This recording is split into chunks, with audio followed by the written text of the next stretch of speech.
बिस्मिल्लाहिर्रहमानिर्रहीम। अस्सलाम वालेकुम। हम डिस्कस कर रहे थे इकनॉमिक डेवलपमेंट के अंदर। तो हमारा जो मेन लर्निंग ऑब्जेक्ट था वो ये था कि why some countries are more rich और develop and why some countries are less develop और पुअर। इसी को समझने के लिए हमने थोड़ी बहुत एग्ज़ाम्पल भी डिस्कस की थी। वो एग्ज़ाम्पल ये थी कि भाई यूएस को कंपेयर किया था। US one of the most richest country as a discuss किया था, और उसको हमने जो है उसकी इंडिविजुअल्स की पर हेड इनकम को हमने देखा था।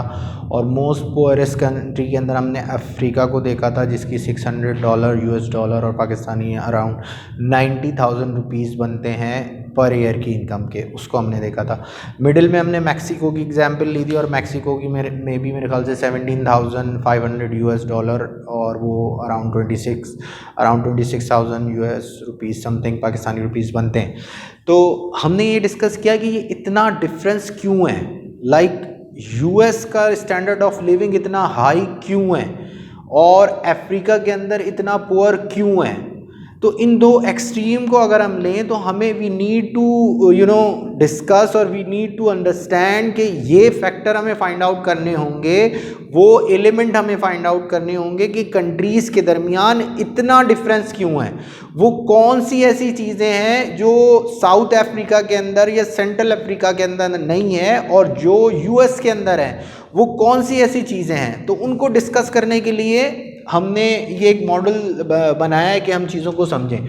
अच्छा जी, इसके अंदर पहले जो फैक्टर्स हैं वो क्या है कि भाई कल्चर क्या है कि अगर हम साउथ अफ्रीका, कल्चर बेसिकली क्या होता है, कल्चर डेवलप होता है। कल्चर क्या होता है कि एक आदमी कोई काम कर रहा है, फिर एक पर्टिकुलर सोसाइटी के लोग मिलकर वो काम कर रहे हैं, फिर वो चीज़ एज ए कल्चर अडॉप्ट कर ली। कल्चर क्या है कि भाई अगर मैं कल्चर को डिफाइन करूं, कल्चर क्या है कि सिंध के कल्चर की हम बात सुनते हैं। सिंध के कल्चर में क्या है कि भाई टोपी पहनते हैं वो सिंधी टोपी, और अजरक पहनते हैं, कमीज शलवार पहनते हैं।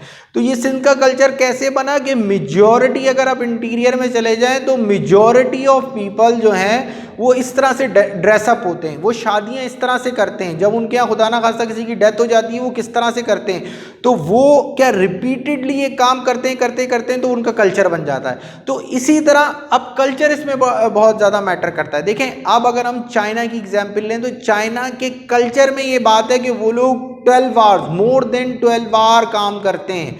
अगर हम पाकिस्तान के अंदर किसी से बात करें कि यार मैं 9 to 5 आता हूँ, तो वो यही उसके लिए गुड इनफ होता है।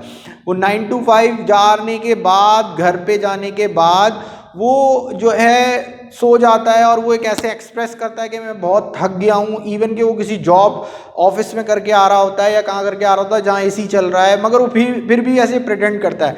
अच्छा, मेरा एक दोस्त, चाइनीज़ दोस्त था, उसके साथ मेरा टाइम स्पेंड हुआ, तो उसने मुझे बताया कि वहाँ पर एक नॉर्मल लाइफ है 12 घंटे काम करना। 12 घंटे यानी कि सुबह 8 से रात 8 बजे तक एक नॉर्मल लाइफ है कि वो लोग काम करें। तो ये कि अब हम बोलेंगे यार मैं सुबह जो हूँ मैं कॉलेज में पढ़ाता हूँ, उसके बाद मैं ये काम करता हूँ, तो हमारे एनवायरनमेंट का कल्चर क्या है कि हमारे यहाँ नॉर्मली क्या बोलते हैं कि 9 to 5 जॉब को हमने कल्चर बना लिया कि काम करने का टाइम ये है। और 9 to 5 के बाद अगर किसी को बोलोगे भाई तुम मजीद काम करो, तुम्हें मजीद इधर जाके काम करो, रात 12 बजे तक काम कर लो, रात 10 बजे तक, तो ये बड़ी एक ऑकवर्ड सी, ऐसे लोग हैं जो काम कर रहे हैं मगर मेजॉरिटी ऑफ पीपल नहीं है, क्योंकि हमारा कल्चर है 9 to 5 और चाइना का कल्चर है 12 आवर, मोर देन 12 आवर। वो लोग 4 घंटे 6 घंटे नॉर्मली नहीं सोते हैं, वो बस 4 आवर्स की उनकी स्लीप होती है।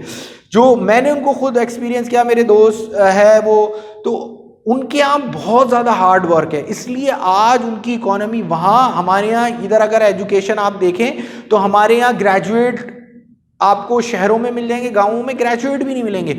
वहाँ पर पीएचडीज हैं, वहाँ पर पीएचडी को एक ऐसे नॉर्मल लेते हैं चाइना के अंदर जैसे एक हमारे यहाँ ग्रेजुएट को लेते हैं पीएचडी करना। तो वो लोग बहुत हार्ड वर्क कर रहे हैं। जब वो लोग इतना हार्ड वर्क कर रहे हैं तो इसका रिजल्ट क्या है कि उनकी वो दुनिया की 3 बड़ी इकोनॉमीज में से आ गया है। दुनिया में सबसे ज़्यादा जो ग्रोथ हो रही है वो यूएसए में हो रही है, उसके बाद चाइना की प्रोडक्शन है, चाइना के बाद इंडिया की प्रोडक्शन है।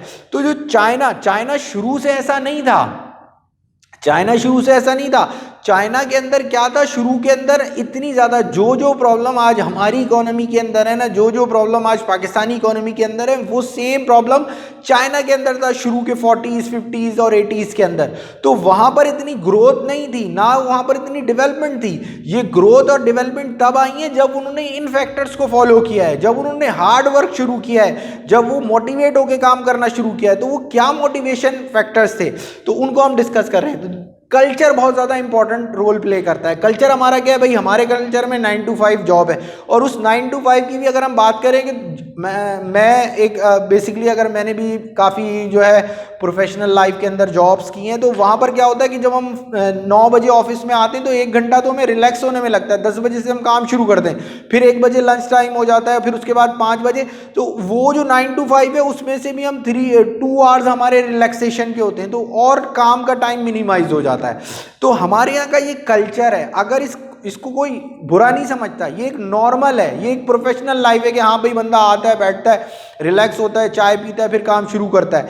अच्छा, इसी तरह उनके कल्चर में ये चीज़ नहीं है। वो लोग 12 आवर काम करते हैं, हार्ड वर्क करते हैं, इसलिए उनमें ग्रोथ ज़्यादा है। तो कल्चर बड़ा मैटर करता है किसी इकोनॉमी के डेवलप होने में, कि आपका कल्चर क्या है, दूसरी कंट्री का, डेवलप कंट्रीज़ का कल्चर क्या है। हमारे यहाँ नॉर्मली आपने देखा होगा कि एक तो हमारे यहाँ डिपेंडेंसी का रेशो बहुत ज़्यादा है, कि घर के अंदर 1-2 आदमी काम कर रहे हैं, बाकी लोग काम नहीं कर रहे।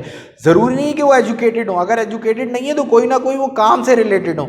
बाहर मुल्कों में सब लोग काम कर रहे हैं, और जो उसको हुनर है, नॉट नेसेसरी अगर वो पढ़ा नहीं है तो वो किसी पर्टिकुलर फील्ड में काम कर रहा है। हमारे यहाँ का नहीं है, हमारे यहाँ लोग सुबह सुबह जाके अखबार पढ़ने की आदत है, रिगार्डलेस 12 बजे तक अखबार पढ़ेंगे, ये हमारा कल्चर है। फिर बात करेंगे, इधर उधर की बात करेंगे, और जो है पॉलिटिकल एक्टिविटीज़ में इन्वॉल्व होंगे, और ये वो प्रोडक्टिव नहीं है इतने।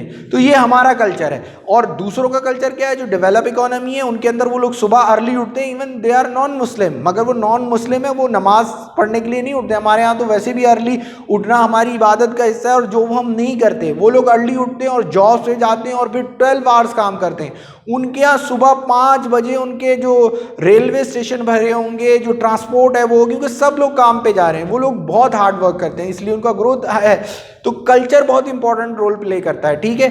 अच्छा, उसके बाद ज्योग्राफिकल एरिया, आपका ज्योग्राफिकल एरिया भी आपकी डेवलपमेंट में और रिच और पुअर के अंदर बहुत ज़्यादा मैटर करता है, कि आप मुल्क में कहाँ हैं, आप दुनिया के नक्शे में आपकी जो ज्योग्राफिकल एरिया है वो कहाँ है। भाई एक बंदा है जिसके पास कंट्री के अंदर सी भी है, जिसके पास लैंड भी है, जिसके पास कल्टीवेशन भी है, जिसके पास माउंटेन एरिया भी है, तो वो रिच कंट्री है। एक ऐसी कंट्री है जिसको ना कोई पोर्ट लगता है, ना उसमें इतनी ज़्यादा फर्टाइल लैंड है, तो वो उसके ज्योग्राफिकल एरिया है। तो ज्योग्राफिकल एरिया जो कंट्रीज है, जैसे अगर हम यूएस की बात करें तो यूएस जो है वो नेचुरल रिसोर्सेज से और उसकी ज्योग्राफिकल लोकेशन से भी बहुत ज़्यादा रिच है। उसके पास मिनरल्स हैं, उसके पास ऑयल है, उसके पास गोल्ड है, उसके पास सारे रिसोर्सेज मौजूद हैं। फिर उसके पास पोर्ट्स हैं, दुनिया के डेवलप पोर्ट्स हैं, एयरपोर्ट्स हैं, उसका रेलवे सिस्टम है, और उसके रोड सिस्टम दुनिया के 52 स्टेट्स के अंदर है। तो ये चीज़ें ज्योग्राफिकल एरिया में आती है। अगर हम साउथ अफ्रीका की बात करें तो वहाँ ना रोड सिस्टम है, ना पोर्ट्स इतने डेवलप है, ना पोर्ट्स हैं, ना कोई एयर स्पेस इतना उनका अच्छा है, ना उनके पास हवाई अड्डे इतने अच्छे हैं। तो ये जो ज्योग्राफिकल एरिया भी है वो किसी कंट्री के रिच होने में या पुअर होने में बहुत ज़्यादा रोल प्ले करता है। इसी तरह अगर हम बात करें रशिया की, तो रशिया जो अफगानिस्तान और डिफरेंट जगह पर अपनी फौजें उतारा था, उसका बेसिक मसला क्या था कि वो यहाँ पर गर्म पानी के लिए आया था। गर्म पानी मतलब कि हमारे यहाँ जो पोर्ट्स हैं उनमें कभी भी बर्फ़ नहीं जमती। हमारी जो किमाड़ी का पोर्ट है, कभी आपने सुना नहीं होगा कि समंदर में बर्फ़ जम गई। यहाँ साल के पूरे 12 महीने शिप लगते हैं, यानी कि पूरे साल हमारे यहाँ अगर सर्दी भी होती है कराची के अंदर पोर्ट्स की तरफ तो नॉर्मल है, हमारा इतना टेम्परेचर नहीं होता कि पानी फ्रीज हो जाए। जब अगर पानी फ्रीज हो जाएगा तो शिप नहीं आएंगे। रशिया के अंदर जो उनके पोर्ट्स हैं वहाँ पर इतना टेम्परेचर डाउन हो जाता है कि उनके पूरे जो समंदर हैं वो जम जाते हैं। तो उनके यहाँ जो ट्रेडिंग का पीरियड है वो बहुत कम है, 2 मंथ 3 मंथ, बाकी 7 मंथ जो है उनके यहाँ वो जो सी है वो आइस से कवर हो जाते हैं, वो सारे बर्फ से ढक जाते हैं। जब बर्फ से ढक जाते हैं तो कोई भी बड़ा शिप, कोई कार्गो शिप उनके पोर्ट्स पे नहीं आ सकता। तो उसके लिए वो ज्योग्राफिकल एरिया अच्छा नहीं है। वो एक ऐसी एक्सिस चाहता था जहां से शिप्स पूरे साल के 12 महीने आए, वो हमारे पास हैं जैसे पाकिस्तान में। तो इसलिए ज्योग्राफिकल एरिया भी बहुत ज़्यादा मैटर करता है किसी मुल्क के बिकम रिच होने में और पुअर होने में। इंशाल्लाह नेक्स्ट लेक्चर में हम इसको यहीं से कंटिन्यू करेंगे। Thank you so much, thank you so much, अस्सलाम वालेकुम।